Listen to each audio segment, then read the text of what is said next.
Olá, sejam muito bem-vindos. Eu sou a professora Deneva e nossa aula hoje será de História para as turmas do módulo 2. Vamos lá? Começaremos pelo desafio deixado na última aula. Qual foi o desafio? Eu pedi para vocês responderem as seguintes perguntas. É possível aprender com o outro? E de que forma isso pode acontecer? Primeiro, é possível sim aprendermos com os outros. Sempre. E de que forma isso pode acontecer? Estamos sempre cercados de pessoas, na maior parte do tempo, você está com a sua família, amigos, colegas de trabalho e professores. Essa interação e observação nos faz aprender bem mais do que imaginamos. Portanto, você provavelmente aprende com os outros todos os dias e talvez sem nem mesmo perceber. Olha que interessante. Então, a aprendizagem ela é diária, nessa comunicação, nessa troca, nessa interação. Desde a hora que acordamos até o final do dia, a gente está sempre aprendendo alguma coisa, certo? Vamos para a nossa aula de hoje? Por que as pessoas se organizam em grupos? Vocês já pararam para pensar sobre isso? Vamos lá. Os indivíduos, ao nascerem, estão imersos em um sistema social construído através de gerações e que é assimilado por meio das relações sociais e faz parte desde os primórdios. Tá? Desde os primórdios o homem constrói relações sociais e faz parte de um processo de socialização, em que adquirem fatores que são inatos, aqueles que são herdados geneticamente, e os que são adquiridos por meio da cultura. Para Aristóteles, o homem é um sujeito social que, por natureza, precisa pertencer a uma coletividade. Somos, portanto, animais comunitários, gregários, sociais e solidários. Olha que interessante. O grupo social.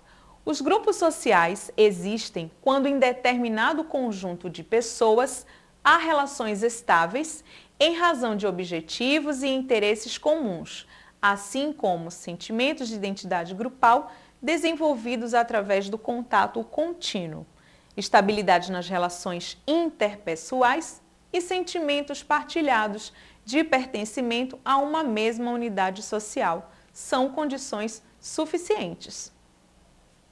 Os grupos sociais possuem formas de organização. Eles compartilham normas, hábitos, valores, costumes próprios e objetivos. Os grupos sociais se diferem quanto ao grau de contato entre os seus membros. Quais são as principais características dos grupos sociais? Vamos ver? Pluralidade de indivíduos. Precisa haver mais de uma pessoa num grupo. Interação social. Os membros do grupo interagem entre si. Organização. Precisa haver uma certa ordem. Objetividade e exterioridade. O grupo está acima do indivíduo. Exterioridade significa que a existência de um indivíduo não depende da sua participação no grupo. Objetivo. Há certos valores, princípios e objetivos que unem os membros do grupo. Consciência grupal. Pensamentos, ideias e sentimentos são compartilhados pelos membros do grupo. E continuidade. As interações entre os membros do grupo precisam ser duradouras, como ocorre em famílias, numa escola, numa instituição religiosa, etc. Aqui eu estou trazendo para vocês alguns grupos sociais. Nós temos aí grupo familiar, o grupo vicinal, que é o representado pela vizinhança, o grupo educativo, escola, faculdade, cursos, grupo religioso, independente da religião a qual você pertença, certo?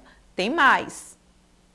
Tem os grupos de lazer, os grupos políticos, os grupos profissionais. Então, são vários grupos que podemos pertencer. Mas esses grupos precisam estar em contato em algum lugar. Algum lugar vai propiciar esse encontro, essa interação, não é? Entre as pessoas que fazem parte do grupo, que são os espaços de sociabilidade e de convivência.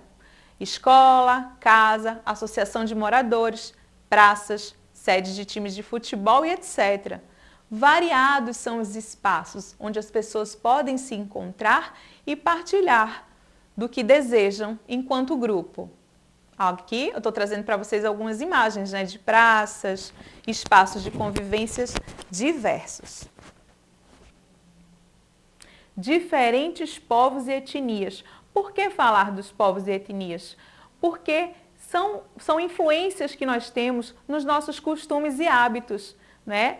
E que nós encontramos nesses grupos de convivência. Então vamos falar um pouquinho sobre esses povos e sobre essas etnias do nosso Brasil. Brasil crioulo. São pessoas que nasceram nos engenhos nordestinos, ou seja, no trabalho escravo. Temos o caboclo, considerados como pessoas que nasceram da mistura entre índios, indígenas, com outros mestiços na região norte do país. Temos o sertanejo, que são as pessoas trazidas pelos portugueses para trabalhar na açucareira, na pastagem do gado e no garimpo. Nós temos o caipira, que são os homens com bandeiras que obrigavam um grupo de indígenas a trabalhar no cultivo da mandioca, do feijão, do milho, tubérculos e dentre outros. Temos o Brasil sulista, que são pessoas que representam o crescimento paulista na região sul do Brasil. Estes possuem heterogeneidade cultural, sendo descendentes dos lusos espanhóis, com indígenas, gringos, descendentes de imigrantes italianos, alemães, poloneses, dentre outros. Olha como o Brasil é diferente, não é, gente? E agora eu trouxe um pensamento, uma reflexão para a gente pensar junto, né? Pense nisso. Seja na família, na escola, no trabalho ou no ambiente social, temos que aprender a conviver e a respeitar as diferenças e os diferentes. A vida é assim, cada um é diferente do outro e tem sua maneira de entender, enfrentar e realizar a vida. São as diferenças que movem o mundo e impulsionam o progresso. Uma convivência harmoniosa garante mais tranquilidade no dia a dia e permite que relações com as pessoas sejam agradáveis sejam criadas. Vocês já pararam para pensar qual é o tipo de convivência que vocês querem para vocês? Vamos lá, vamos pensar, hein?